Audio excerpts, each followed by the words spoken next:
Hello again. This is Dr. Ian Cyrus, and this is the series regarding Chen Tai Ji Chuan, and we've gone through, standing pole and maintaining the same requirements in different postures, and some of the key signatures of the style, which is the Buddha tile palm and the basic stepping.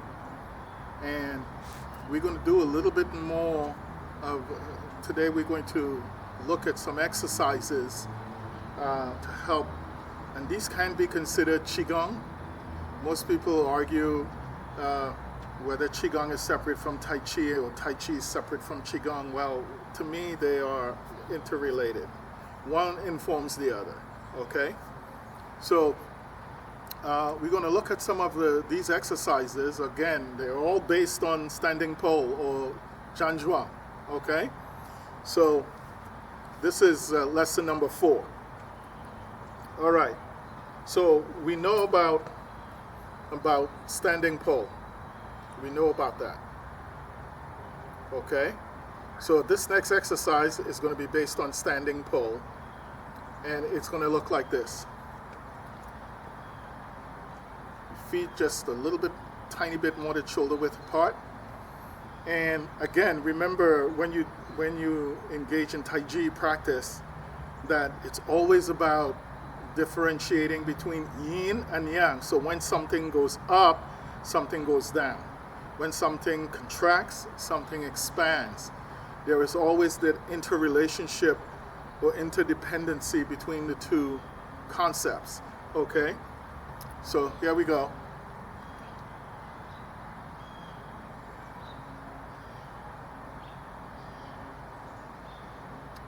And then you reverse it. Now this time, as you press down, you on your toes, okay? Like that. So from the side,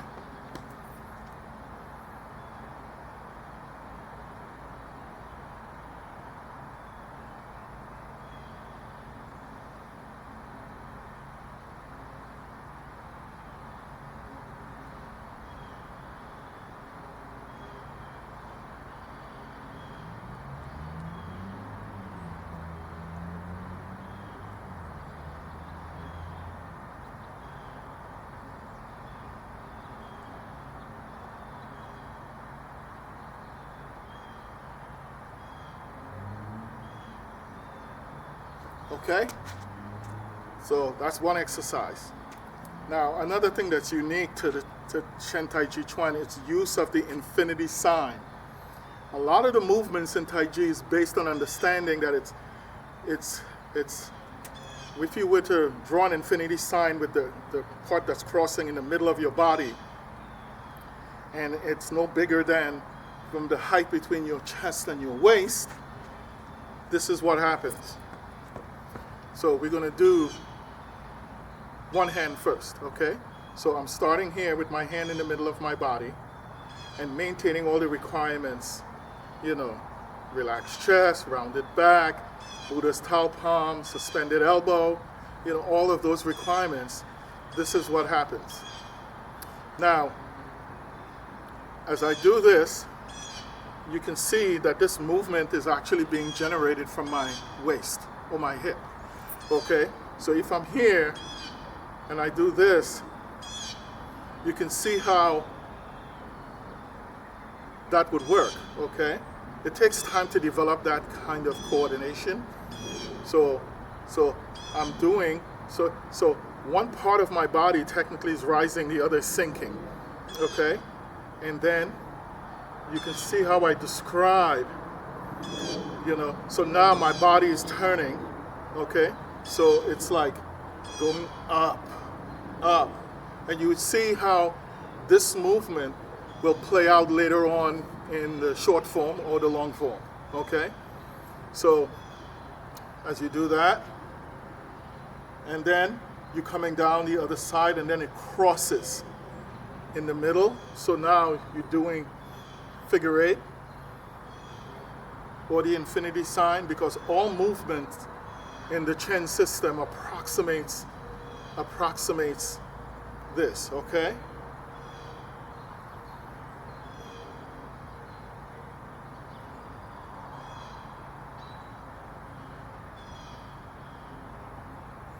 Right, and then you can do that with two hands, right?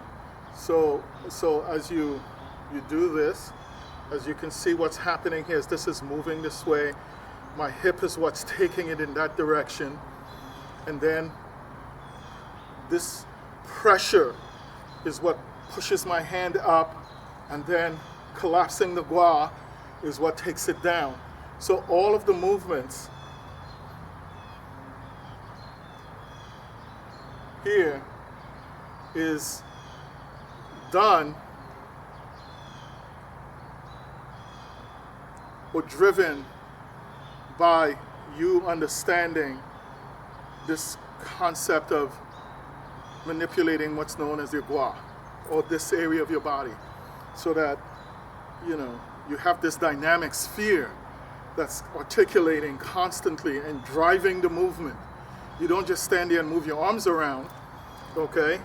So if this palm goes down, you can see how this side, the opposite side, would sink.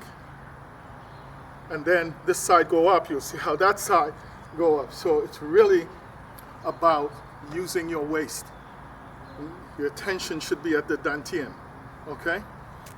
So that was that exercise with one hand. Another one-handed exercise would be, it's like this particular posture is called lazy about tying the coat.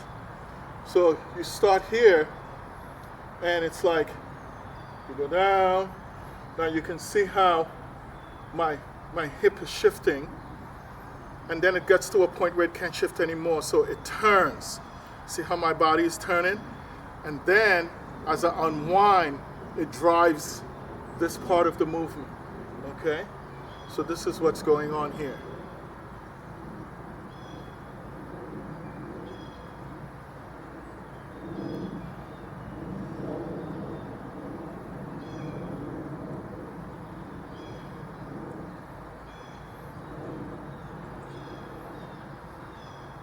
Okay? And you can do that left side and right side. The next one, exercise, is using both hands to describe the figure eight.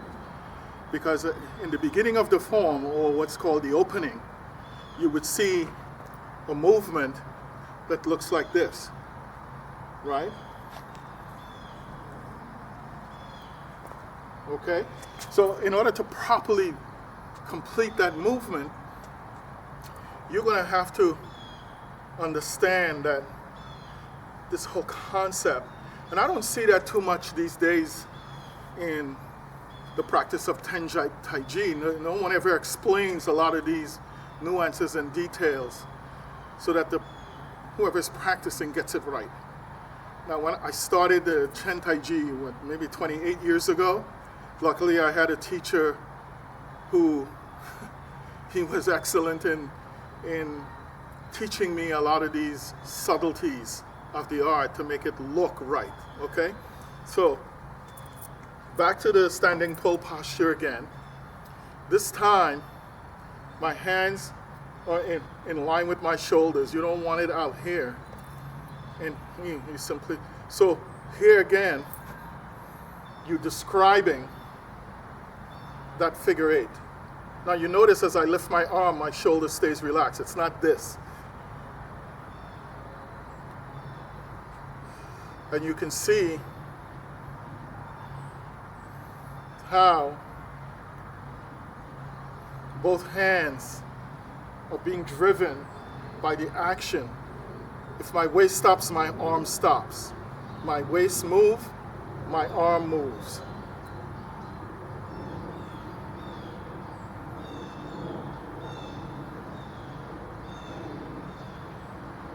Okay? So you can describe the figure eight. Okay? All right. Next exercise is a grasping and pulling and drilling exercise. So from this position, Okay? What you're doing is that as you slowly grasp, you pierce. Right? This comes down as this closes. Now if you again, this is being driven by your waist. Your arm just happened to be attached to your middle, okay? So that when you move, again, the focal point is your waist. Now, most of you probably won't be able to hold a stance like I just did, but just do what you can. If even it's this low, you still can do it. Because all of this work is really internal. So don't get hung up on the fact that you can't do a low stance. Eventually you'll get there. All right, so once again, so it's here,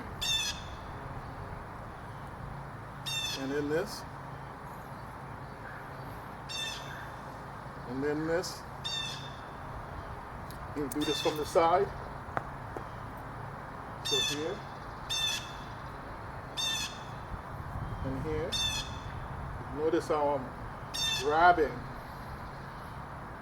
and piercing and drilling. It's this kind of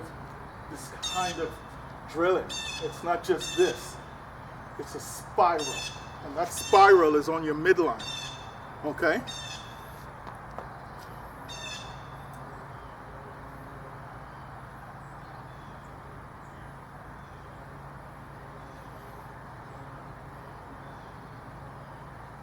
All right?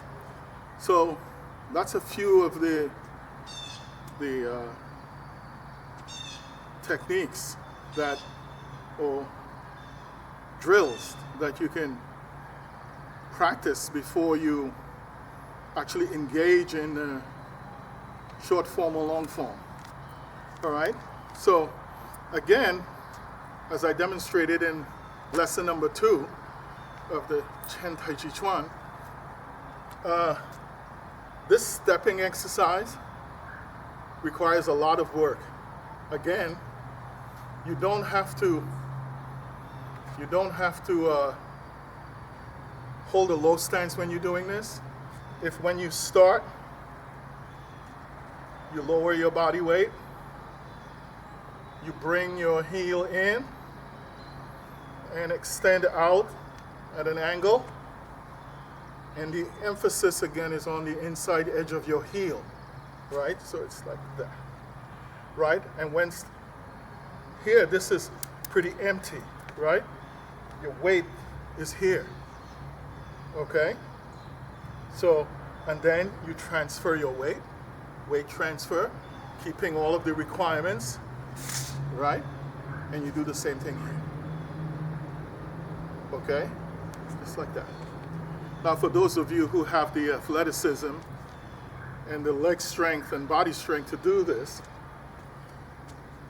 you can do this a little bit more vigorously, right? Like here.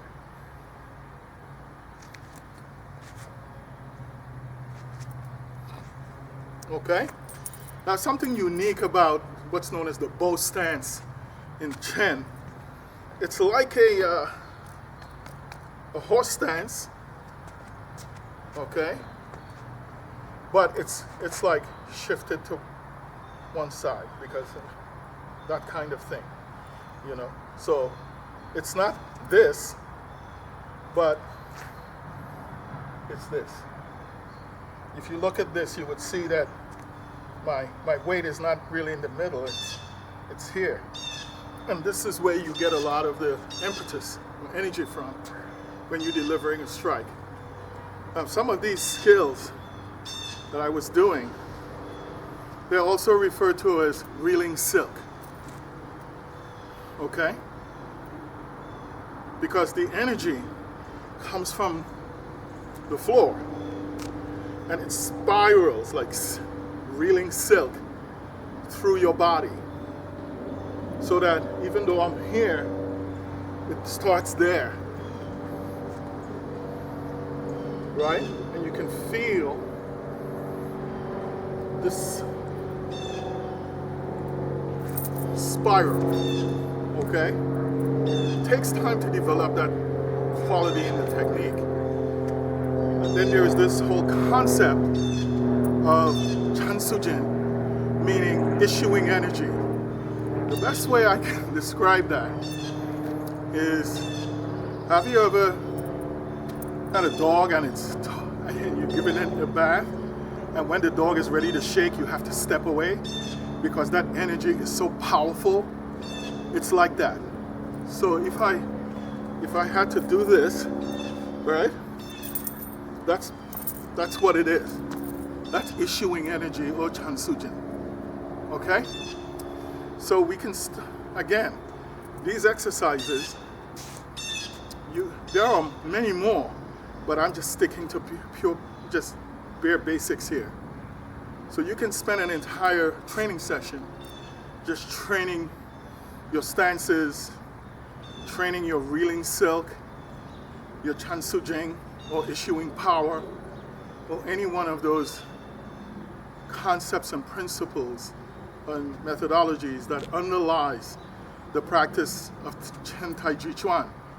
And I might as well say at this point that even though I'm a purist in many ways, I tend to find commonalities between all of the various systems I've studied over the past 40 plus years, okay? And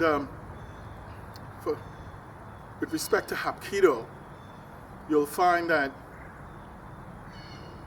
an art like Chen Tai Ji Chuan informs my Hapkido in more ways than you can imagine, okay? It informs it. The reason it informs it is because of my opinion based on experience. 80% of Chen Tai Ji Chuan, can't speak for the others, is grappling. So this is lesson number 4. In lesson number 5, we will do the opening of the Chen Tai Ji short form known as San Si Ba, meaning 38 postures.